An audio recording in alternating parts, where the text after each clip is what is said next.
enjoy herself in that wallow. And you can just tell she gets in and she splashes around and she lays down and she rolls.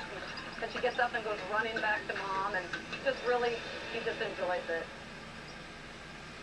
I mean, nothing wins the heart more than actually seeing, you know, Emmy and her calf out in the exhibit. And seeing them under the canopy gives you a feel that you really are in the tropical forest of Indonesia or Malaysia. And people are fascinated. I mean, you see people looking at these animals in the mud wallow, and it's just, I mean, it's great. The experience is terrific. And we're hoping that they walk away with being a little better educated and just being inspired.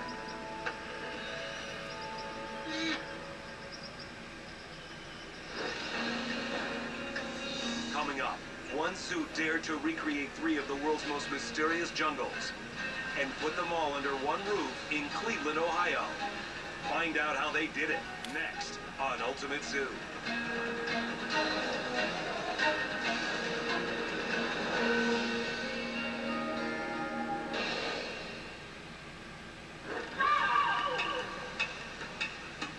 The rainforests of the world are delicate environments, which not only provide a rich diversity of wildlife, but also are a critical resource in the health of the planet.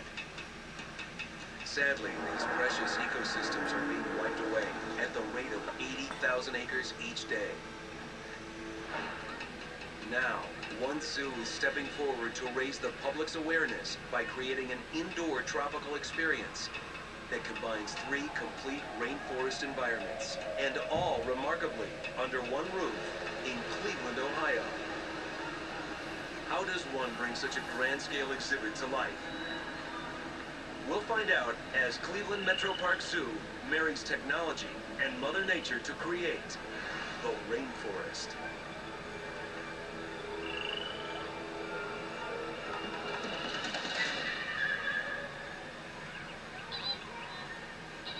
Cleveland Zoo's The Rainforest exhibit combines 3 rainforest ecosystems in an indoor environment spanning 2 acres.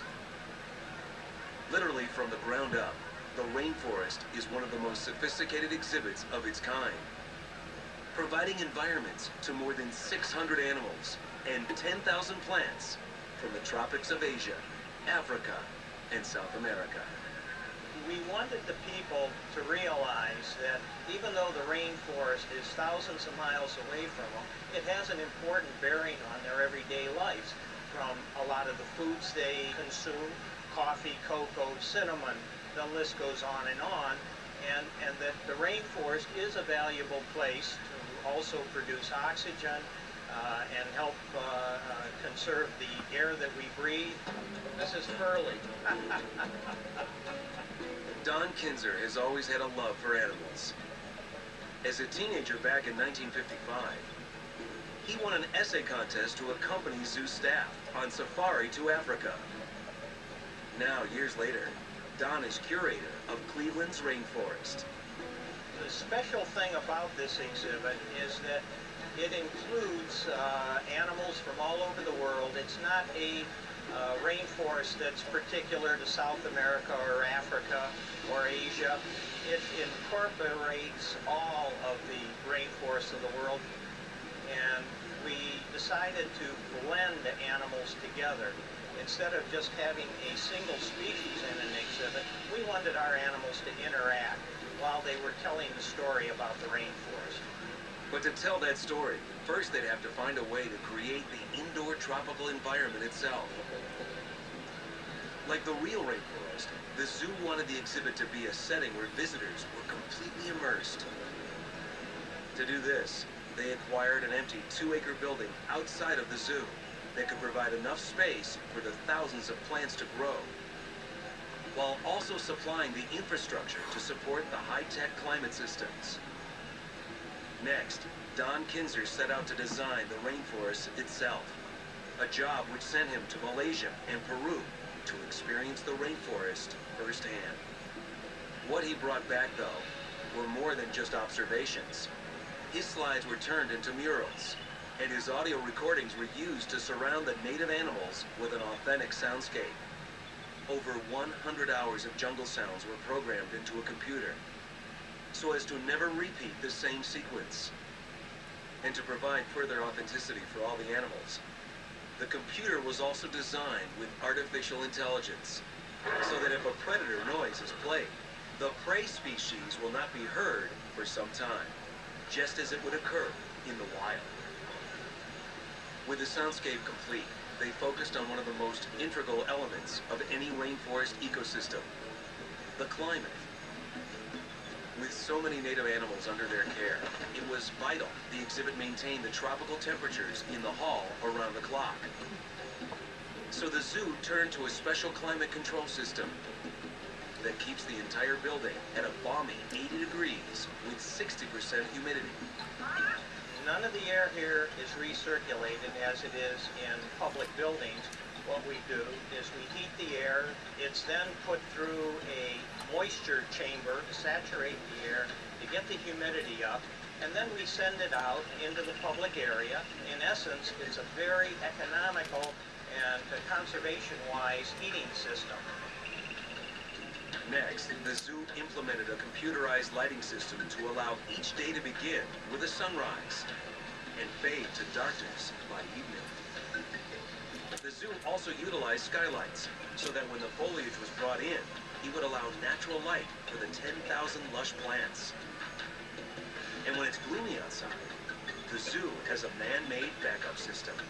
Many of the cloudy days in Cleveland, we utilize artificial light to help bring up the light levels throughout some of the darker areas around the rainforest. We utilize both metal halide and high-pressure sodium lights throughout the exhibit, so we can increase the longevity of our plants that are on display.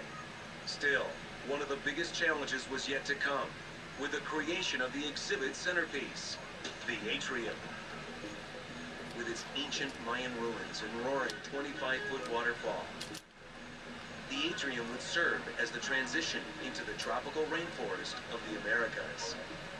But horticulturists had a small problem. They wanted the towering 30-foot high and 200-foot wide wall to be alive with vegetation. But that would require watering. So again, they brought high-tech and Mother Nature together, creating a hydroponic wall system. A hydroponic wall is a series of blocks, as you see here, that are blocks made out of recycled carpet padding. And on top of the wall we have irrigation straps that feed into the top of the blocks right here. Our water goes through, and fertilizer is fed through the wall, which is irrigated nightly. As the exhibit's horticulturist, Tim Peters has a love for all things vegetation. He dedicates his days to caring for the more than 10,000 plants in the rainforest, including those along the exhibit's main path, the Medicine Trail. The reason why we have the Medicine Trail is we're trying to focus on plants that are disappearing at a rapid rate in the rainforest due to encroachment by human beings. If we don't save the plants, then we're losing a lot of our future cures of diseases such as AIDS and cancer. And a lot of the answers are in the rainforest, and if we keep destroying them, we're destroying a lot of our answers. With the exhibit constructed, the vegetation growing, and the high-tech systems all ago, it was now time to focus on the microenvironments for each animal. A job which, considering the needs of the fragile inhabitants, had to be done perfectly, or the results could be tragic. Coming up, the animals' habitats are carved into the living forest. Now, one question remained. Would this high-tech version of Mother Nature be enough for the animals to thrive? Or had the zoo flown too close to the sun? Later, gorillas and chimps are given free rein of 2 island exhibits in Florida, with some very pesky neighbors. It's all next on Ultimate Zoo.